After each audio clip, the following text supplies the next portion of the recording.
Good afternoon, everyone. Hope you're having an amazing day. It is beautiful outside, although it's cloudy.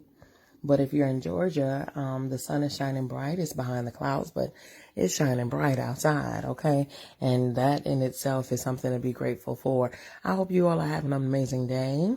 Hope you're having a great lunch. It should be lunchtime right now. It's about 1:45 right here in Atlanta. And wherever you are, you should be rounding up and going into your lunch. Hello, everybody. But here recently I've been coming on just to do a brief conversation, just to talk about little things, but important things nonetheless. Sometimes it don't take all of the conversation, hours and hours and hours, in order to get a point across, right? In order to hear something, learn a lesson, or whatever the case, bring awareness to some things, okay? But I want you all to know that even in, my conversing with you, I myself, am reminded of a lot of these things. You know what I'm saying?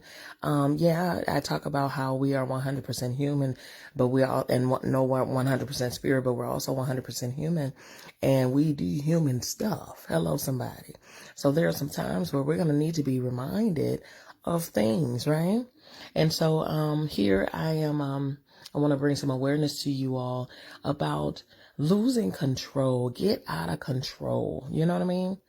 Get yourself out of control. Get yourself in a place where you have total release of trying to manage and trying to handle, trying to control every single thing, okay? Or causing or having other things, allowing other things to cause you to become out of control. That is what I want to talk about today.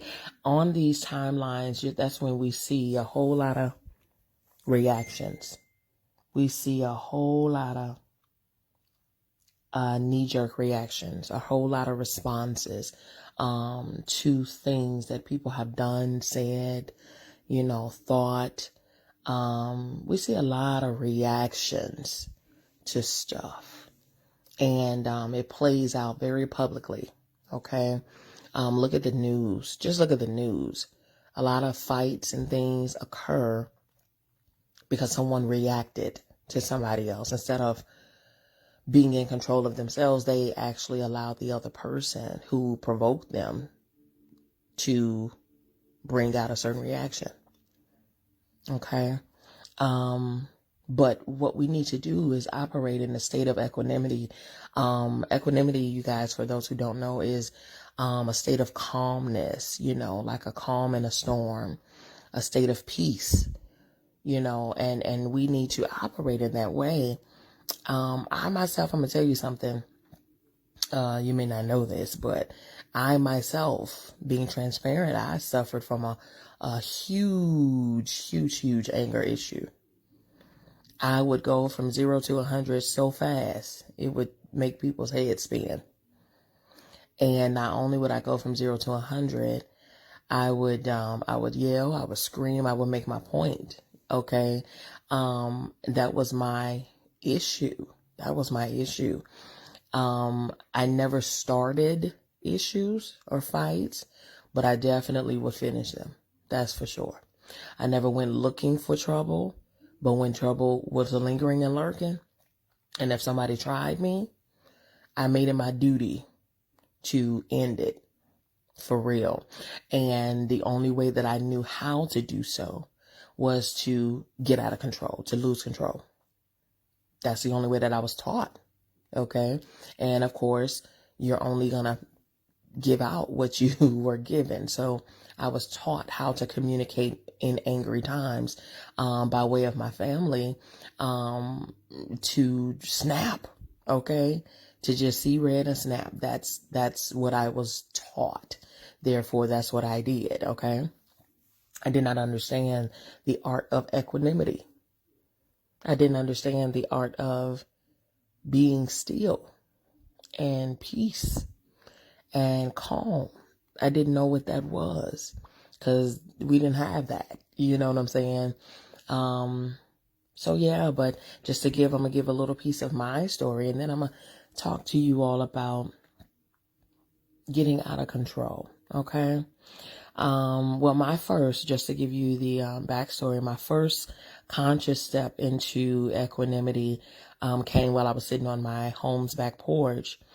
I planned on taking a walk to clear my head after a long Saturday of servicing clients. As you all know, I was once a salon owner, lead stylist, hair and makeup instructor, and things of that nature. So Saturdays they tend to be the longest days, right? And afterwards, I wanted to clear my head. I have a dog, so we were going to go for a walk and all of those things. And so as I stepped outside, the wind came up heavy and strong, and I realized that the sky was dark and somewhat green, so the signs of a coming storm, Disappointed, I sat on the step in the back and trying to decide what to do. And I stared into the wind and watched the trees sway. If you all know anything about Georgia, you know that Georgia is a tree state. Oh my goodness. So I stared at it. I watched the trees sway back and forth, leaves pushing into the wind. The skyward patterns that was going on. The whole of nature seemed to breathe in, taking me into the center of its motion. I'm a nature girl, so I get engulfed in that type of stuff, right? I felt enveloped, held, safe within that rising storm. I felt beauty around me. I felt an amazing connection. And as the first raindrops began to pound on the ground, I felt part of, not separated from, Earth's motion. I don't know how long I sat out there, but when I finally stood up, I was soaked in more ways than one. My clothes were dripping. My dog was soaked and wet.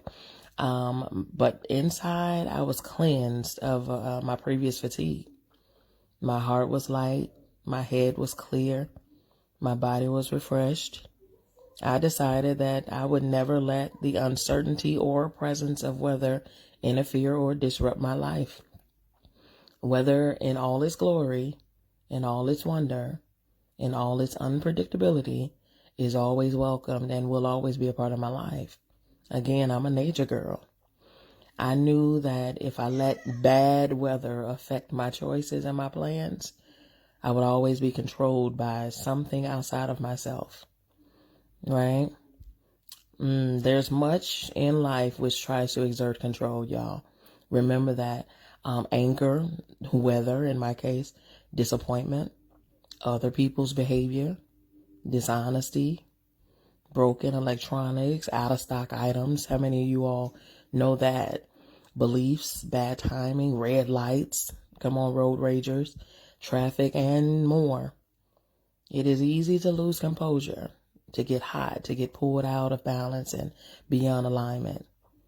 However, your response when pushed and tested is ultimately your choice. The only person that you control is you. In pressure from the unexpected, you have a choice about your response. You have a choice about how you interpret your experience. Equanimity is calm within the storm. A choice is a choice not to be triggered into blind reaction, rather an opportunity to choose your action. Equanimity holds you in balance and in clear awareness. In the composure of your clarity, you can make informed decisions which further your growth and open the door to new possibility and unseen potential.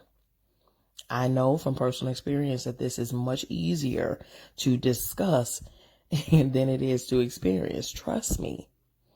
The pressure of life ignites strong feelings and deep emotions. Everything you've worked so diligently to overcome and to move beyond can be yanked into awareness where there's no room to make a choice, only to react heatedly, decisively, and unconsciously. The composure of equanimity is a target at which to aim, knowing that you will sometimes miss. Missing is not a sin, though. It's not a sign of ineptitude or failure. It's simply a miss. Reflecting on the miss offers understanding about how to keep your composure.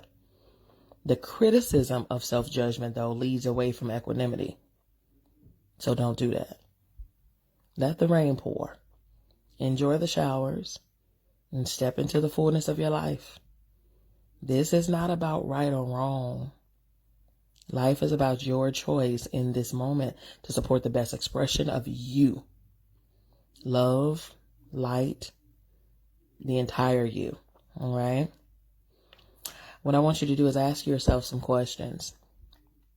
Ask yourself, what outside factors do I allow to control my life? Ask yourself, what can I do to release these factors? Ask yourself, how can equanimity show up for me in my life? Lastly, ask yourself, what holds me back from experiencing my equanimity? Okay? If you need assistance in this, you inbox me. Inbox me purpose. Because if we don't get a control of this, if we don't lose control of certain areas, if we don't lose expectations in other things, if we don't do an alignment, a total alignment, then it will reflect and bleed over in every other area of our lives. And what we don't want is to be out of control in every other area that we need to have control. You must remain in a place of alignment.